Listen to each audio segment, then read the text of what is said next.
Ficou muito pensativa. Pegou o livro de orações e orou muito a Deus, pedindo que a ajudasse, que a protegesse e lhe desse forças de levar o que pretendia até o fim de seus dias. Enquanto orava, foi se sentindo melhor, e percebeu que Celeste entrara no quarto, mas ficara em silêncio, ao vê-lo orando. Quando a companheira viu que ela terminara, perguntou-lhe, como foi sua confissão com Padre Cirino? Foi bem, mas a estranhei muito.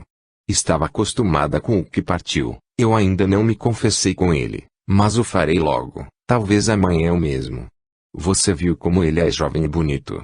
Não prestei atenção se é bonito, mas é bem mais jovem que o outro.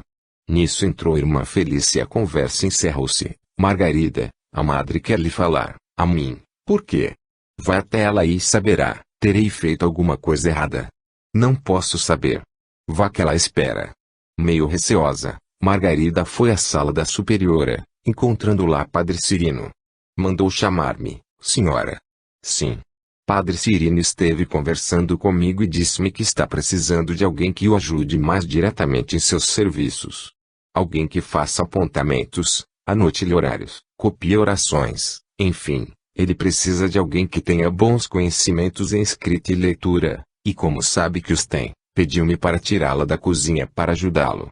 Fará o mesmo horário que fazia lá, e, nas horas vagas, como também está habituada ao trabalho, promoverá a arrumação dos aposentos dele, colocará a ordem nos seus livros. É uma ordem, senhora, ou poderei recusar? Sim, é uma ordem. Padre Cirino, aqui, é o representante de Jesus, e um pedido seu precisa ser atendido. Portanto, considere-se desligada da cozinha, e amanhã, após a missa, ficará à disposição para o que ele desejar. Gostaria muito de sair da cozinha e ajudar em algum outro setor, mas esse trabalho, agora, não tem recusa nem escolha. Quem escolhe aqui somos nós, ele a escolheu e ordeno. Pode retirar-se amanhã, após a missa, espere-o para receber as determinações. Margarida saiu consternada. Como pôde confiar nele para o seu desabafo? Como lhe revelou que estava cansada do trabalho que realizava? Se tivesse permanecido calada, nada disso teria acontecido. Até gostaria de realizar aquela atividade, e o faria com muito gosto, se fosse com o padre anterior em quem confiava, mas esse, agora, tão diferente, esquecido de que era um sacerdote, falava em beleza. Estava receosa, mas não tinha alternativa. Errara em confiar e agora tinha que arcar com seu erro. Não o conhecia e não poderia imaginar o resultado de sua confissão. Muito preocupada, voltou ao quarto, retomou o livro de orações e orou muito, com ainda mais fervor que havia feito instantes atrás, pedindo a Deus proteção para a nova tarefa que desempenharia, porque tinha muito medo. Nem irmã Felícia nem Celeste estavam mais no quarto e, após as orações, ela refletiu bastante, mas os receios continuavam. Pensou que deveria confiar, porque, se ele era ali o representante de Jesus, como a madre dissera, nada de mal lhe faria. Jesus amava seus irmãos e só queria o seu bem. Precisava confiar. Capítulo 19 – Atividade constrangedora. Margarida quase não dormiu aquela noite, tão preocupada ficou. Teria que estar na companhia de Padre Cirino e, talvez, ele não a respeitasse, mas precisava confiar. Ele era um sacerdote, um representante de Jesus e nada lhe faria. O convento era um lugar abençoado, e nunca, nada de mal lhe aconteceria. Mas, nesse misto de pensamentos, pelo que lhe dissera e pela ordem que recebera, tendo que ir também a seus aposentos promover a arrumação, sentia um grande desconforto. Quando o novo dia amanheceu, surpreendeu-a acordada há muito tempo. Levantou-se, arrumou-se e dirigiu-se à capela para assistir ao ofício religioso. Durante a realização da missa, prestava muita atenção em Padre Cirino e via que ele observava todas as irmãs ali presentes, sobretudo as noviças. Ao término da missa, Margarida foi tomar o café e colocou-se à disposição dele. Padre Cirino possuía uma sala no corpo principal do convento, na parte administrativa, a porta da qual a esperava com um sorriso cordial. Levando-a para dentro, deu-lhe uma mesa pequena, que pediu, fosse colocada bem em frente à sua. A posição era muito desconfortável para ela, mas, como só deveria obedecer, nada disse. recebeu uns escritos para que fizesse algumas cópias e aplicou-se ao trabalho.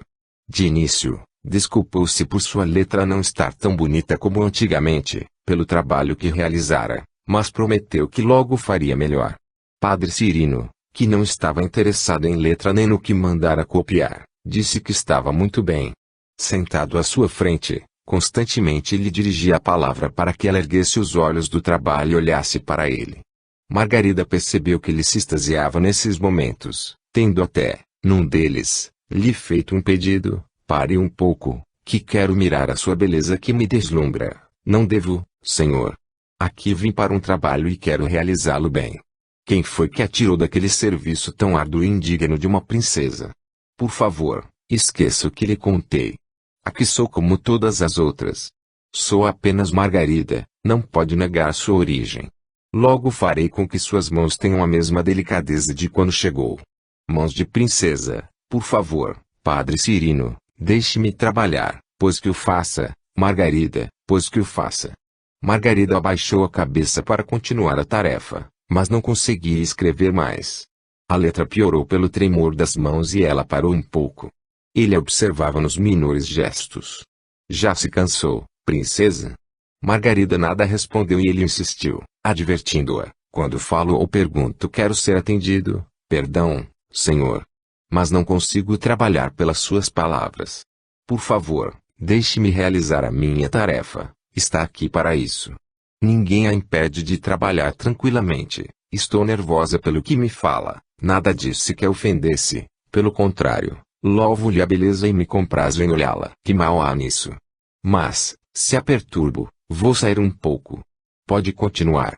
A vontade de Margarida, quando ficou só, era sair correndo e esconder-se em seu quarto, mas sabia que não podia. Seria castigada pela desobediência a ordens superiores. Enquanto ele esteve fora, ela colocou a cabeça entre as mãos, em atitude de muita reflexão e desespero, e pensou muito. Não no que passava naquele instante, mas no que teria que suportar ainda. Melhor ter ficado na cozinha, cujo trabalho, apesar de pesado e cansativo, era tranquilo. A encarregada era ranzinza, mas nunca ninguém a molestara, como o Padre Cirino fazia.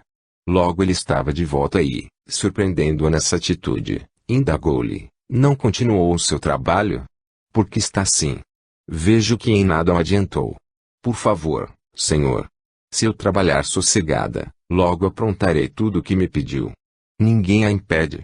Parece uma ave assustada quando se vê ameaçada por um felino. Eu não ameaço em nada. Não tenho culpa se é bela e se me agrado de sua beleza. Dessa forma transcorreu todo o primeiro dia daquele novo trabalho. Apenas no horário do almoço ficou mais serena, mas mal conseguiu alimentar-se. Completado o horário, ele a dispensou, dizendo que aguardava no dia seguinte, e que à tarde, quando o trabalho estivesse terminado, precisava que ela fosse a seus aposentos fazer uma arrumação em seus livros. Capítulo 20 – Ultraje. Ah, pobre ave assustada!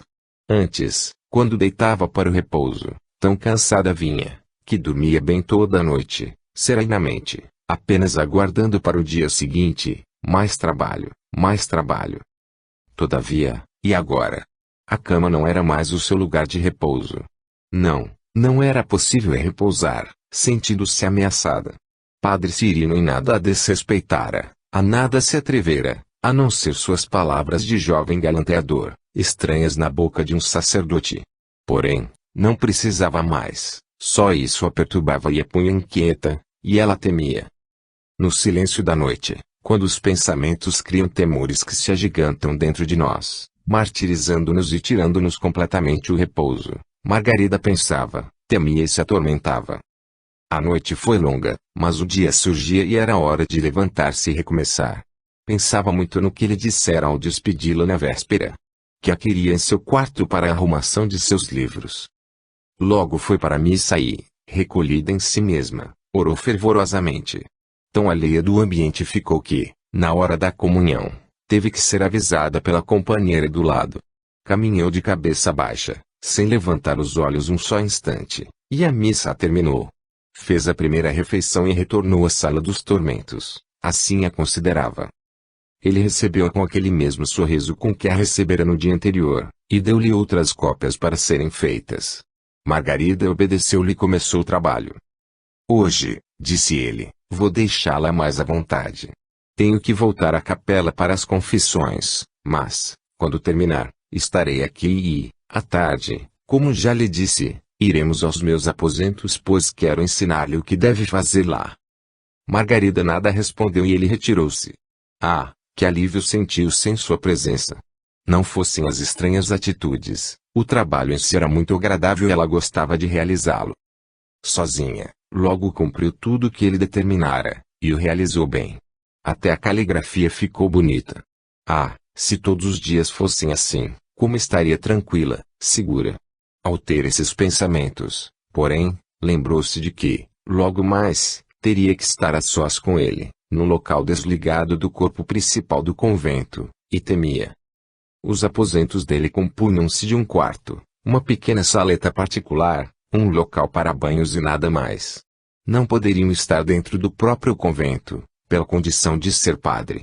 Mais afastados, como era hábito, a sua tranquilidade e de todas as irmãs estaria preservada. Ele era o guardião de todas elas, o auxiliar que ali estava em nome de Deus, e tinha que ter o seu conforto, a sua vida privada, embora passasse quase todo o dia em atividade no convento. Quando o dia terminou, Padre Cirino conduziu Margarida ao quarto dele. Ela ia receosa, encolhidinha e de cabeça baixa, como um animalzinho assustado. Ao entrarem, ele disse: "Seja bem-vinda aos meus aposentos. Hoje, sendo a primeira vez que aqui vem, quero que esteja feliz e sem preocupação. Olhe para mim. Nada receie." Margarida continuava na mesma atitude e ele insistia: "Trouxe-a para arrumar meus livros que estão fora de lugar. Veja essa estante, está quase vazia." E, mostrando uma pequena mesa em sua saleta, falou-lhe: "Há livros sobre esta mesa, há livros pelo quarto. Eu sou desorganizado e preciso de sua ajuda." Os livros não eram muitos, e pareceu a Margarida que haviam sido retirados da estante e espalhados propositadamente. Obediente, ela começou a juntá-los e colocá-los nos lugares, e, quando arrumou os poucos espalhados pela saleta, ele disse que no quarto havia mais. Dizendo isso, ele dirigiu-se ao quarto e sentou-se na cama. Ela seguiu-o meio receosa, procurando com os olhos onde havia mais livros para ser recolhidos. "Veja", disse-lhe ele, "aqui sobre a mesinha de cabeceira há alguns, venha apanhá-los." Para chegar à mesinha e pegá-los, Margarida, vacilante e caminhando muito devagar, precisou passar por ele. Quando colocava a mão nos livros, ele, ali bem pertinho, segurou-a com força, abraçou-a fortemente, e submeteu-a aos seus desejos. Ela gritava e se debatia, mas de nada adiantou. Passado algum tempo, Padre Cirino deixou-a, e ela, chorando em desespero, tão abalada estava que não tinha condições de sair. Ele dizia-lhe palavras de amor, tentando acariciá-la, mas ela o repelia. "Não adianta repelir-me, Margarida. Agora você me pertence. Sempre que eu quiser, virá aqui arrumar os meus livros. Fiquei muito feliz hoje, e agradeço a Deus o ter me enviado a este convento para encontrá-la. Já percebeu que estou apaixonado por você, desde que a vi na cozinha, a primeira vez? Sua beleza me fascina e eu lhe quero muito. Eu não voltarei mais aqui", respondeu-lhe, em lágrimas. "Como não? Contarei tudo à madre, em seu lugar, nada diria. Ela não acreditará, e até poderá castigá-la por isso. Prefiro qualquer castigo a ter que me submeter ao Senhor novamente. Não diga isso. Fique feliz que a amo. Quantas das suas companheiras gostariam de estar em seu lugar, mas foi você que escolhi, contarei à madre agora mesmo. Quero ir embora." Ela procurou recompor-se um pouco e saiu correndo.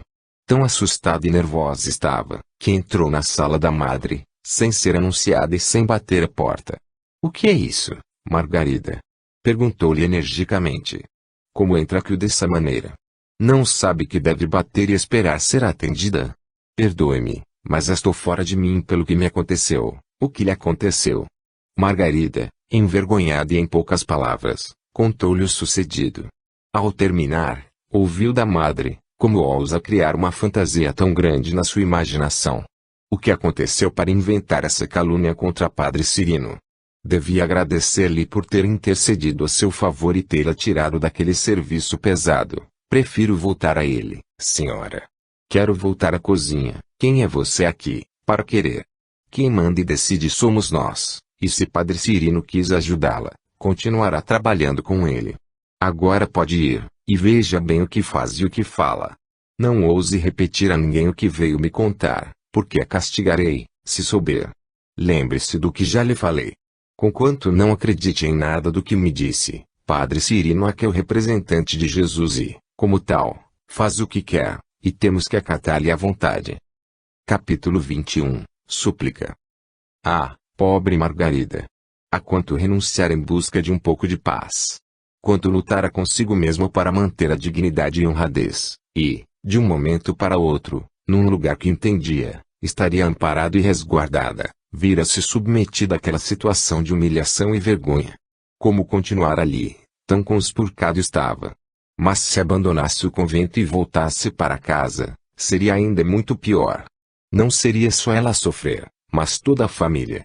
O príncipe Fernando, sabendo a causa de sua volta, talvez ainda se portasse pior que Padre Cirino, em prejuízo de todos.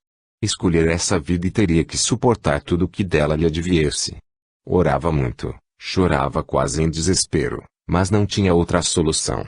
Teria que sofrer sozinha e, ainda, calada.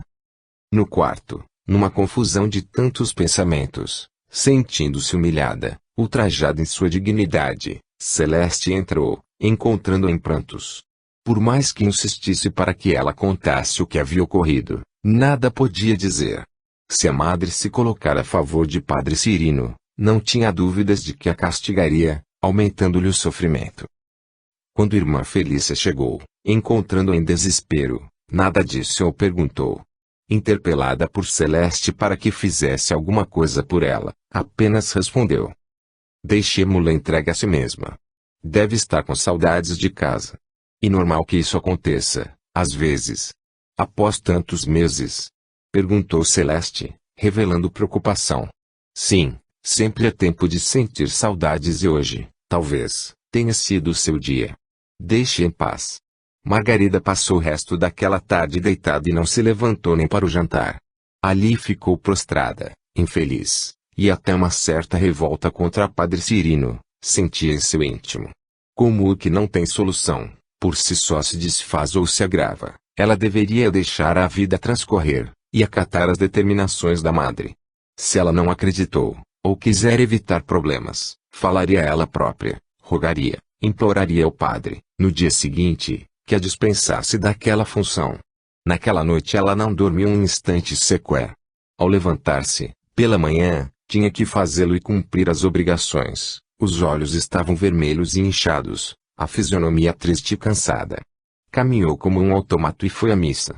No momento da comunhão, não se levantou do lugar, mesmo tendo sido chamada pela companheira do lado. Não tinha coragem de receber das mãos que a conspurcaram a hóstia da redenção. A madre estava presente e observava, vendo a sua desobediência que considerou como sendo a Deus. Ali nada fez, mas, no final, mandou-lhe dizer que fosse à sua sala, antes de começar o trabalho do dia. À mesa do café quase nada se alimentou, e foi à sala da madre. Fez-se anunciar, e Padre Cirino mesmo, lá se encontrando, recebeu à porta, mandando-a entrar. A madre indagou-lhe daquela desobediência, mas Margarida, em frente ao padre, nada pôde dizer. Mesmo que ele não estivesse, se falasse, seria castigada. Pediu desculpas pelo ato, disse estar se sentindo mal, e não suportaria caminhar para receber o Santo Sacramento. A madre dispensou-a para não aumentar a questão. Margarida saiu, seguida pelo padre, e dirigiu-se à sala onde deveria trabalhar. Sentou-se à mesa e ficou aguardando a sua determinação, de cabeça baixa, envergonhada, humilhada. Ele, como se nada de mal tivesse havido, falou-lhe: vejo que hoje, seus olhos de que tanto gosto, estão cansados e vermelhos. O que houve? Margarida não levantou a cabeça nem respondeu, e ele continuou: não gosto de vê-la assim. Estou muito feliz e quero vê-la feliz também. Hoje é um dia muito especial para mim, e não quero ver ninguém triste. Gostei muito da arrumação que fez em meus livros e, Daqui mais alguns dias, quando colocá-los em desordem outra vez, precisarei da sua ajuda. Penso até que vou lê-los bem depressa para recebê-la novamente. Margarida, ouvindo estas palavras, nas quais percebeu um tom suave de ironia, levantou a cabeça, e, com os olhos súplices, rogou-lhe: pelo amor de Deus, dispenso-me deste serviço. Quero voltar para a cozinha, não posso mais ficar aqui, como não pode? Estou muito satisfeito com o seu trabalho e não quero vê-la sofrendo com um serviço tão pesado. Lá trabalhava muito, mas sentia-me feliz, pois agora deveria sê-lo muito mais. Pelo amor de Deus, rogo-lhe, deixe-me ir embora daqui. Experimente pedir à madre, e diga-lhe as razões por que quer mudar de trabalho. Quem sabe lhe atenderá, dela nada conseguirei, como sabe. Já lhe contou o que pretendia. Infelizmente ela o considera representante de Jesus, e não acredita no que o Senhor faz. Esta é a verdade. Vim como representante de Jesus, na nossa igreja, e com funções neste convento, portanto, faço o que quero e como quero. Dê-se por feliz que gostei de você e a reverência com o meu amor e a minha proteção. Margarida entendeu que nada mais adiantaria dizer e calou-se, abaixando novamente a cabeça. Logo após ele deu-lhe mais alguns papéis para copiar, dizendo-lhe: hoje, como seus olhos estão tão vermelhos e inchados, talvez não consiga realizar bem o seu trabalho, mas, como sou compreensivo e condescendente, não tenho pressa da tarefa que lhe passei. Pode desenvolvê-la com vagar, para não errar. Capítulo 22 – Terrível consequência. Margarida cumpriu, com muita dificuldade, a sua tarefa do dia. No horário do almoço ficou recolhida em seu quarto e não se alimentou. Voltou após, submissa, para o término do trabalho do dia, e, quando se viu livre daquela presença tão repugnante aos seus olhos, retornou ao quarto e não saiu mais. À noite, ardia em febre e, na manhã seguinte, não conseguiu sair do leito. Celeste percebeu que ela passava mal e avisou a irmã Felícia, que lhe deu um chá bem quente, com algumas gotas de um medicamento, e deixou-a deitada. Margarida estava enfraquecida no físico e na vontade de viver. Tinha saudades de casa e da mãezinha tão querida e solícita, e sua solidão foi maior. Após a missa, como não se apresentou para o trabalho, o padre, em pessoa, tendo sabido que ela se encontrava adoentada, humildemente pediu autorização à madre e foi visitá-la. Irmã Felícia estava presente, e ele viu que Margarida, desolada, ardia em febre. Recomendando à irmã que cuidasse bem dela com medicamentos, obrigando-a a alimentar-se, retirou-se, prometendo retomar no fim do dia. Mais serena sem o seu trabalho, com o alimento que a obrigaram a ingerir e os medicamentos ministrados, em 3 dias Margarida estava bem novamente, mas havia emagrecido, seu rosto estava pálido e seus olhos mais fundos. Padre Cirino, durante esse período, visitava-a 2 vezes ao dia. Sentia-se culpado, mas queria-a restabelecida, para não perder a sua presença em sua sala e mesmo em seus aposentos. No 4º dia, já em pé, voltou à missa e às suas atividades. Novamente lhe implorou que a dispensasse, mas ele, dizendo quanto sentira sua falta, o quanto ela lhe era necessária, não poderia mais ficar sem sua presença constante. Que ela se habituasse ao trabalho e à sua companhia, que se alimentasse bem para retomar ao vigor antigo, mas dispensá-la, não podia. Margarida, tão sofrida, cada dia mais triste, não tinha ânimo para o trabalho nem vontade para alimentar-se. Assim mesmo, ele fê-la novamente ir a seu quarto, e ela, sabendo para o que caminhava, parecia um autômato sem sentimentos, mas teve que se submeter aos seus desejos, não só aquela vez mas algumas outras mais. Seu físico foi ficando combalido e sua beleza afetada. O interesse que antes ela despertara em Padre Cirino, já deixava de existir, e a sua presença começou a tornar-se-lhe incômoda. Numa das manhãs em que ela se apresentou para o trabalho, após um mês que o realizava, ele disse-lhe que, naquele dia, lhe daria uma notícia que a deixaria feliz. Contou-lhe que conversara com a madre, dizendo-lhe que o seu estado de saúde afetado não permitia mais que realizasse bem o trabalho, e desejava dispensá-la. Outra a substituiria nas mesmas atividades, e ela, que fosse até madre superior a receber novas instruções. Margarida, nem ânimo para sentir-se feliz, possuía. Nada mais lhe importava, tão transtornada ficara, mas saiu da sala e foi receber sua nova tarefa. Fez-se anunciar, e foi recebida depois que ela dispensou a jovem com quem conversava, sua companheira de noviciado, que percebeu, seria sua substituta junto ao padre Cirino. Era muito bonita e certamente havia sido escolhida por ele. Teve pena do destino que aguardava, mas nada poderia dizer. Quando ela entrou, foi repreendida por não ter se portado à altura das necessidades do trabalho de padre Cirino, e avisada de que, a partir de então, ela retornaria à cozinha, como havia lhe pedido há pouco tempo atrás. Margarida ouviu as ordens e retirou-se, mas tão enfraquecida se encontrava, que não teria condições de realizar novamente serviço tão pesado, como já o fizera. Ela sabia que nada demoveria a madre, que não compreenderia suas necessidades de saúde, e nada respondeu. Teria que se apresentar encarregada daquele setor imediatamente, e começar as atividades. Os dias estavam passando e cada um mais difícil a Margarida. Recebia constantemente admoestações da encarregada, que ameaçou mandá-la falar com a madre, caso não se prestasse mais, chegando, numa das vezes, a dizer-lhe: gostaria muito de saber o que você aprontou com o padre Cirino para ele ter lhe dispensado. Deve ter realizado mal o seu serviço, deve tê-lo desobedecido, e ele se cansou. Ah, que diferente, não vou mandá-la embora, mas posso castigá-la. Quanto pior realizar o seu trabalho, mais terá que trabalhar. Certa vez em que recebi uma reprimenda, Margarida perdeu os sentidos, caindo ao chão. As companheiras que tinham pena e compreendiam o seu estado de saúde tão precário, acudiram-na. Quando retornou, fizeram-na tomar um chá quente, mas Margarida não tinha mais condições de continuar o trabalho.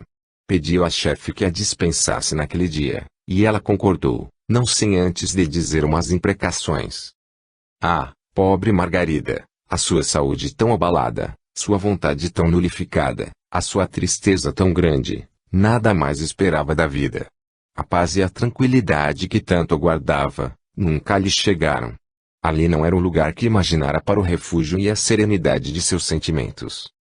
Sua saúde estava comprometida, e, quando irmã Felícia começou a cuidar dela, já mais velha e experiente, chegou a uma conclusão, trágica para Margarida: ela estava grávida. Quando Margarida soube, se algum resto de ânimo ainda lhe restava, acabou de perdê-lo. O que seria de sua vida? Capítulo 23 – Confinamento. Ninguém perguntou nada, nem a acusou de nada. Irmã Felícia compreendeu logo, parecendo que já estavam habituadas a esse problema no convento, tal a naturalidade com que se portou. Deveria ser uma constante ali e foi comunicar à madre. Ela, também, afeita a enfrentar tal situação, embora tivessem passado por um período de tranquilidade com a presença do sacerdote que antecedera padre Cirino, sabia muito bem quais as providências a tomar. Estavam preparadas para isso, no convento, e disse a irmã Felícia: há tempos não enfrentávamos esse problema, mas temos que resolvê-lo como fazíamos antigamente. Transfira Margarida para onde já sabe, e que ela fique lá. Poderá ir vê-la, ministrar-lhe os medicamentos de que necessita, mas que ela não se apresente a nenhuma das companheiras. Diga-lhes que ela foi se recuperar da saúde na casa dos pais, e voltará quando estiver restabelecida. Compreendeu-me? Sim, madre, sei como proceder. Mais uma pergunta apenas.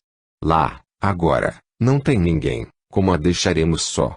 Design uma de nossas irmãs para estar com ela, uma das mais velhas, para mais frequentemente lhe fazer companhia e providenciar-lhe a alimentação que levará da cozinha.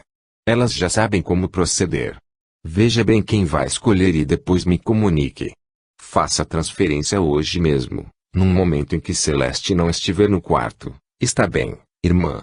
Rapidamente irmã Felícia tomou as providências determinadas pela madre e, sem nada explicar a Margarida, num momento em que Celeste estava ocupada em suas obrigações, convidou-a a levantar-se. Juntou apressadamente alguns de seus pertences, fez com eles um pacote e saíram. Margarida, tão indisposta, deixava-se levar, mas em caminho perguntou-lhe: aonde me leva, irmã Felícia? Por que me tirou da cama? Sinto-me mal e não estou suportando andar. Irmã Felícia, Tendo deixado o convento por uma porta usada só em casos emergenciais como aquele, em que ninguém deveria ver o que sucedia, conduzia Margarida, fazendo-a caminhar rapidamente, mais afastado do corpo principal do convento, mas ainda dentro de seus domínios, numa parte isolada onde ninguém tinha acesso, a não ser aquelas mais velhas já habituadas a tal problema. Existiam umas acomodações numa construção bem menor. Fora edificada quando tais situações começaram a ocorrer, e, com o passar do tempo, seu uso foi sendo uma constante entre as irmãs. Todas as mais velhas o conheciam, ou por já terem passado por lá em situações semelhantes, ou pela necessidade de ajudar companheiras. As noviças, nem por sonho tinham que tal lugar existisse no convento. Era para lá que irmã Felícia levava Margarida, e, apesar da dificuldade, logo chegaram. Há tempos aquelas acomodações estavam vazias. A última que lá estivera, fora há cerca de 2 anos. Depois da chegada do sacerdote que antecedeu Padre Cirino, o problema deixara de existir. Ele era consciente de suas obrigações eclesiásticas, fiel ao seu voto de castidade, e passaram, por isso, por um período de serenidade nesse particular. No entanto, com Padre Cirino, tudo voltava. Margarida fora a primeira pelas próprias circunstâncias que se ofereceram, e pela beleza que o atraíra. Agora ela seria a primeira a utilizar novamente aquele pequeno departamento, mas, com certeza, logo outras viriam. Era o departamento de espera. Sim, era ali que as pobres moças, ultrajadas em sua honra, esperavam o nascimento do fruto do pecado. Ninguém poderia saber, por isso eram afastadas imediatamente, quando o problema se confirmava. Margarida foi conduzida a um pequeno quarto, que lá havia muitos. Estava todo sujo pela falta de uso, mas irmã Felícia rapidamente procedeu à limpeza mais urgente, vestiu a cama e colocou-a deitada. Que lugar é este? Por que me trouxe aqui? Neste lugar ficará mais tranquila, ninguém a perturbará e você aguardará o nascimento de seu filho. Terei que ficar confinada até que ele nasça. É a regra daqui. Quando acontece o que aconteceu com você, é necessário o afastamento da convivência das outras, para que o escândalo não se faça e a ordem não se conturbe. Eu não tenho culpa de nada, irmã. Fui obrigado e tenho sofrido muito, ninguém a está culpando. Fique serena, vou ficar sozinha. Não. Eu virei vê-la sempre, mas logo trarei uma outra irmã que se instalará aqui, também, e lhe fará companhia. O que farei esse tempo todo? Não suportarei, irmã. Sinto-me enfraquecida, adoentada e sem ânimo. Eu não suportarei. Não tenho mais vontade de nada. Até Deus, em quem colocava as minhas esperanças de paz, abandonou-me. Não diga isso. Vou retirar-me agora. Fique deitada, descanse e logo voltarei com a outra irmã. Depois procederemos a uma boa limpeza aqui, e tudo ficará melhor. Quando estiver mais fortalecida, você mesma cuidará disso. Irmã Felícia afastou-se, e Margarida, tão desolada em seu leito, chorou muito. Parecia que seus olhos, outrora tão alegres, viçosos e brilhantes, agora só sabiam chorar. Não sabe quanto tempo passou sozinha, quando viu a seu lado outra irmã que lhe falou docemente: vim fazer-lhe companhia. Ficarei o tempo que necessitar. Logo estará melhor, acostumar-se a essa situação e não se sentirá tão infeliz. Quando melhorar, conversaremos bastante e o tempo passará. Trouxe alguns trabalhos manuais para realizar, e poderá aprender a fazê-los, se desejar. Ajuda-o a passar o tempo. Chamo-me irmã Cacilda, e você é Margarida, não? Sim, irmã. Agradeço a companhia que me fará, mas sinto que não será por muito tempo. Não sei até quando suportarei tanto sofrimento. Pense em seu filho. Não quero pensar nele, não posso, depois de tudo o que passei. Ele não tem culpa de nada. Descanse agora e, mais tarde, voltaremos a conversar. Tente ficar despreocupada, que logo mais vou buscar a sua refeição e os medicamentos. Para mim não precisa ir buscar nada. Não tenho vontade de alimentar-me, mas é necessário, do contrário não resistirá. Não pense em nada e procure repousar. Amanhã estará bem melhor. Capítulo 24 – Libertação. Outra vida se iniciava para Margarida, não aquela cheia de expectativas, de paz, mas de tristezas e desilusões. Quando perdemos a esperança e colocamos no coração a tristeza e o desânimo, é muito difícil nos sentirmos bem. Nada esperamos do futuro, e nada mais importa. Margarida fora maculada nos seus mais sagrados sentimentos, e, nessa mácula, nada lhe restava para um porvir melhor. Ao contrário, a cada manhã, após uma longa noite de vigília, o seu coração estava mais desalentado e o seu dia mais negro. Não lhe importava se era dia ou noite, nada lhe despertava o interesse. Ficava ali, prostrada, à espera. Mas, à espera de quê? Se perder a esperança. Esperava que tudo se desvanecesse, que a vida se lhe reduzisse a nada. E, se outra houvesse, que partisse para essa, porque a que vivia, não lhe importava mais. Margarida não se alimentava, e, com o passar dos dias, era mais difícil deixar o leito. Não deixou nenhuma vez, desde que fora transferida. Irmã Cacilda tratava bem, tentava conversar para reanimá-la, narrou-lhe até, com esperança de que se espelhasse nela, que, muitos anos atrás, vira-se envolvida na mesma situação, e ali passara muitos meses, aguardando o nascimento do filhinho. Contou-lhe que, após, retomou ao convívio das outras noviças, recebeu seu hábito definitivo e ali envelhecera. Nada se referiu ao filho que nascera, e Margarida, muito atenta, indagou, e seu filho, irmã, onde está? Sabe que não podemos ficar com a criança. Quando elas nascem, o que aqui ocorre com frequência, não nos permitem vê-la, para que nenhuma lembrança mais terna abriguemos no coração. Sem vê-la, é como se ela nunca houvesse existido, e nos habituamos logo. Para onde as levam? São levadas à cidade. Às vezes a uma, às vezes a outra, e colocadas à porta de pessoas abastadas para se criarem bem, sem que nunca ninguém saiba que aqui nasceram. É muito triste, irmã. Nunca imaginei que isso ocorresse dentro de um convento. Ninguém imagina. Esperava encontrar aqui um pouco de paz e só encontrei tormentos. Reaja, Margarida. Passado este período difícil, encontrará a paz que almeja e voltará a ser feliz. Nunca mais voltarei a ser feliz. Já o fui muito, até determinado ponto em minha vida. Após, tudo mudou e nada mais me interessa. Aguardo apenas, agora, o momento de partir para sempre. Nada mais me importa. Aqui, só senti desilusões, mágoas e tristezas. Nada que irmã Cacilda lhe dissesse, nem se colocando como exemplo vivo dentro de uma história, demoveria Margarida de sua indiferença.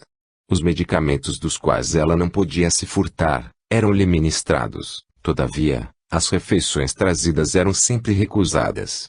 Ao cabo de um mês, ninguém a conhecia mais. Estava pálida, muito emagrecida, olhos encurvados, aureolados por profundas olheiras roxas. Nem conversava mais.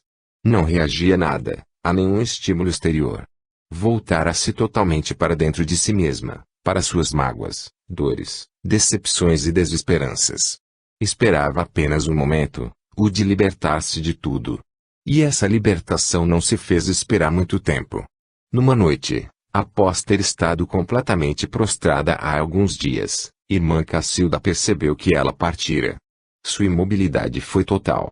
Ela deixara o corpo tão macerado pelo sofrimento e partira. Deixara o convento, deixara tantas desilusões, e deixava, também, sem que tivesse tido condições de conhecer a luz do mundo, aquele corpinho que se formava dentro dela. Como um corpo tão debilitado e sofrido teria condições de dar a vida a outro, quando a sua própria lhe fugia. Assim Margarida partiu, e o crime de Padre Cirino ficou impune. Ele continuaria cometendo os mesmos desatinos que a sua juventude desvairada cometera, esquecido dos compromissos assumidos para o desempenho da missão de sacerdote. Apenas ele não sabia, apesar de trabalhar para a sua igreja, para Deus, como proclamava, os compromissos intensos que assumia diante de si mesmo Deus que, por intermédio da sua pessoa, distribuiu perdão àqueles que com ele se confessavam. Mas deixemos Padre Cirino entregue aos seus compromissos, que serão somente seus, e vamos em busca daquele espírito liberto, Margarida. Capítulo 25, em visita. O desligamento do espírito, do corpo tão fragilizado, não foi difícil.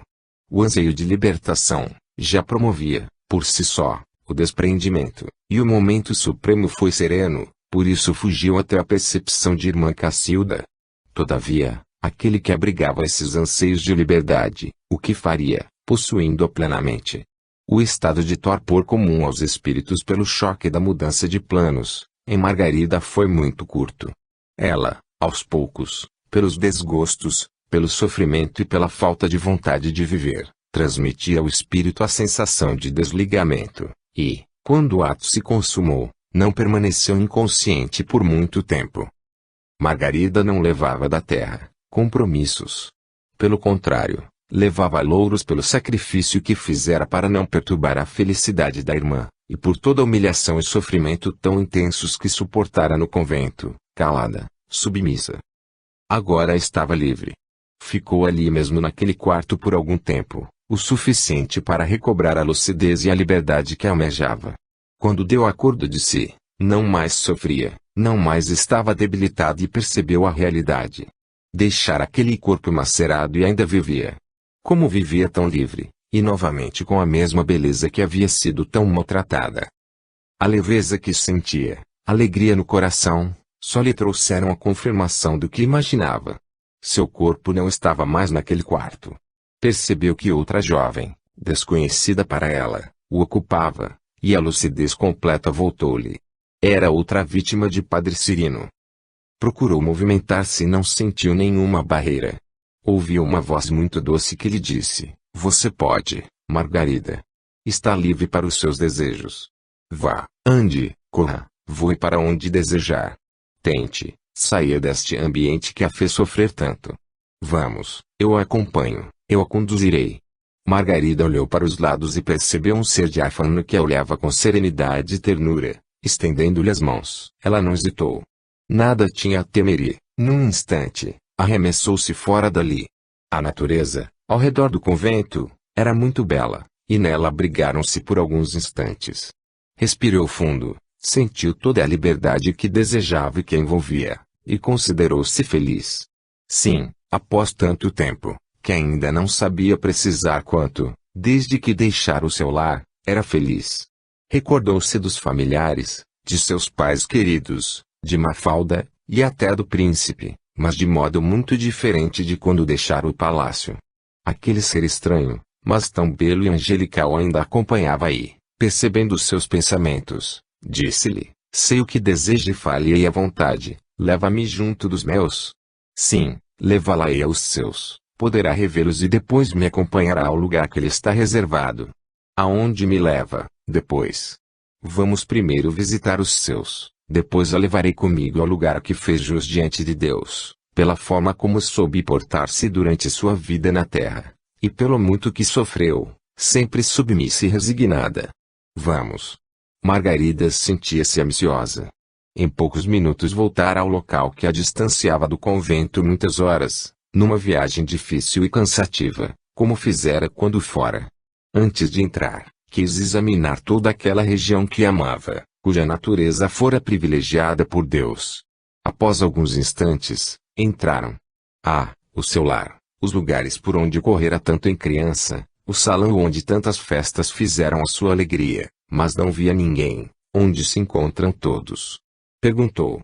"Onde estão papai e mamãe?" "Logo os verá. Eles estão num aposento nunca antes ocupado no palácio.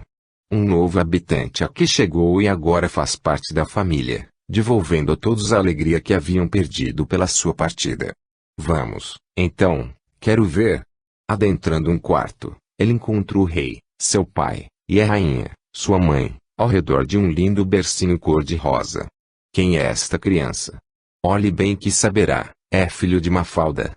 "Sim, é uma linda menina a quem deram o nome de Margarida, para que preenchesse o vazio que você deixou, Margarida." "Margarida", exclamou algumas vezes. "Eles já sabem que não estou mais no mesmo mundo que eles?" "Ainda não, e quando receberem a notícia, entristecer-se-ão, mas a outra Margarida, essa que aí está, lhes trará o sorriso que deixaram de ver em seus lábios e a alegria que perderam pela sua partida." "E Mafalda e o príncipe, onde estão?" "Precisaram afastar-se do palácio. O príncipe tinha uma missão no reino do pai, e deixaram a pequena. Mafalda precisou acompanhá-lo, mas foi tranquila, sabendo que a sua Margarida estaria bem com a rainha." Seus pais não fazem outra coisa agora, se não adorarem o bebê, quando nasceu. Parece-me que já tem alguns meses, sim, apenas 3, mas é forte e bela. Como está a vida entre Mafalda e o príncipe? Está bem. Não devemos nos reportar a esse assunto agora. Então há algo errado. Deixemos esse assunto. Gostaria tanto de ficar uns tempos aqui. Conceda-me um período para permanecer entre eles. Quero recordar lugares. Quero rever meu quarto, senti-lo novamente. Quero conviver um pouco com meus pais, e quero ver Mafalda. Deixe-me ficar. Depois, prometo, serei a mais humilde serva e obedecerei. Está bem. E importante que aqui passe um tempo, mas eu não poderei permanecer. Se precisar de mim, chame-me pelo pensamento que virei atendê-la, como chamá-la. Ore a Deus e peça-lhe, permita que um espírito bom venha em seu auxílio. Se eu não puder, outro virá, está bem. Farei como me pede. Se nunca me chamar, virei buscá-la quando sentirmos que já permaneceu o suficiente. A entidade que acompanhava Margarida, e que a recepcionara no momento em que deveria deixar aquele local que lhe fora de tanto sofrimento, após as instruções, também se retirou. Margarida estava liberta, e em seu lar. Faria o que desejasse. Estaria junto de seus entes queridos, visitaria todos os recantos do palácio e do jardim que amava tanto e, após, satisfeita, feliz e tranquila, solicitaria a presença daquele anjo bom e partiria de vez. Assim pensava, assim esperava, e começou logo a visita às dependências do palácio. Seu quarto ainda estava como o havia deixado. Até suas roupas permaneciam todas no armário. Quando as viu, lamentou, pensando que alguém poderia estar se utilizando delas, e, no entanto, ainda ali continuavam, estragando-se. Inspiraria a mãe para distribuí-las às jovens da corte, que ficariam felizes em recebê-las. Até o último livro que levara da biblioteca para ler no quarto, naqueles dias em que se recolhera, aguardando a resposta do convento, ainda lá permanecia. O quarto estava bem cuidado, muito limpo, mas nada fora retirado do lugar. Logo, pensava, tudo aqui estará diferente. Farei com que mamãe o desfaça completamente. Quando receber a notícia da minha partida, talvez seja mais fácil, porque nenhuma esperança mais restará de uma possível volta. Saindo do quarto, foi à biblioteca. Sentou-se no lugar onde estava habituada, para suas leituras, e relembrou momentos tão felizes, até aquele em que ela e Mafalda propuseram um ardil para ficarem a sós com o príncipe. Ah, quantas coisas haviam mudado, mas ela, agora, sentia-se serena e feliz. Continuou sua visita, despreocupada, e percebeu que os pais ainda não haviam saído de junto do bebê, e lá retornou. Aproximou-se deles, abraçou-os intensamente, provocando-lhes a lembrança de sua pessoa, e ouviu quando a mãe se lamentou. Porque Margarida nunca nos escreveu. Enviamos-lhe tantas cartas, o mensageiro levou-as em mãos, mas nenhuma resposta recebemos. Deve estar feliz e não deseja mais nenhuma ligação conosco para não ter recordações tristes, considerou Ria, pensava Margarida, até a nossa correspondência foi interceptada lá. Por isso também nunca tive notícias de ninguém daqui. Entretanto, a conversa entre ambos continuava e o pai perguntou, lembra-se de quando a pequena Margarida nasceu? Nós mandamos lhe contar. Foi a última vez que enviamos o mensageiro, e ele voltou trazendo apenas a notícia de que ela estava bem, e nada mais. Queríamos que ela soubesse não só do nascimento, mas da homenagem do nome, levando-lhe um pouco de alegria e a certeza de que não havíamos esquecido, e nenhuma resposta tivemos. Pelas contas de Margarida, ao ouvir esse comentário, há 3 meses atrás ela deveria estar em grande sofrimento, enclausurada, à espera, para as irmãs, do bebê que nasceria, mas para ela, da libertação, e a notícia de sua partida, seria enviada aos pais? Perguntava-se. Capítulo 26, Descobertas. Ouvindo conversas, penetrando em ambientes sem ser percebida, provocando lembranças quando se aproximava mais, 2 dias se passaram. No terceiro, quando estava fazendo um passeio pelo belo jardim, entrando em contato com aquela natureza resplendente de beleza, percebeu que uma carruagem passara pelos portões e parara defronte da entrada principal do palácio. Era Mafalda e o príncipe que voltavam. Mafalda estava ainda muito bonita e o príncipe também mais belo, porém, com uma fisionomia austera. Pareceu a Margarida que ele havia perdido aquele requinte com que as mimoseava, e agora deixava transparecer o seu verdadeiro íntimo, sem mais necessidade de ser galante. A bagagem foi descarregada e levada para dentro pelos criados, acompanhados por Fernando e Mafalda. Margarida interrompeu o passeio e entrou também. Tinha muita vontade de dar um grande abraço na irmã, e o faria. Sim, o faria, na primeira oportunidade. Mafalda foi direto aos aposentos da filhinha e lá encontrou os pais. Margarida aproximou-se e, enquanto ela, depois de cumprimentar o pai, olhava a filhinha dormindo, abraçou intensamente, transmitindo-lhe a sensação de saudade que ela própria sentia. Não sei o que aconteceu, mas ao olhar para minha filha, lembrei-me da nossa Margarida, com uma grande saudade, disse Mafalda, aos pais. Nos últimos dias, também nós, filha, temos nos lembrado muito dela, disse-lhe a mãe. Será que ela não está bem e se lembra de nós? Não devemos pensar assim. Ela está na vida que escolheu e deve sentir-se feliz. Não nos preocupemos. Chega já, que tive que colocar o seu nome no meu bebê. E um nome tão bonito, filha, eu sei que é bonito, mas não queria ter em minha filha o nome dela. A senhora sabe por quê. Esqueça-se de tudo isso, filha. Viva a sua vida e procure ser feliz, como foi quando o príncipe a escolheu. Lembra-se? Não convém mesmo voltarmos a este assunto, agora. Depois de ter acompanhado os criados que levavam a bagagem, o príncipe também veio ao encontro de todos, e, indo diretamente ao berço da filhinha, exclamou, como está minha querida Margarida? Estava já muito saudoso. Sem observar se ela dormia ou não, levantou-a nos braços e aconchegou-a em seu peito.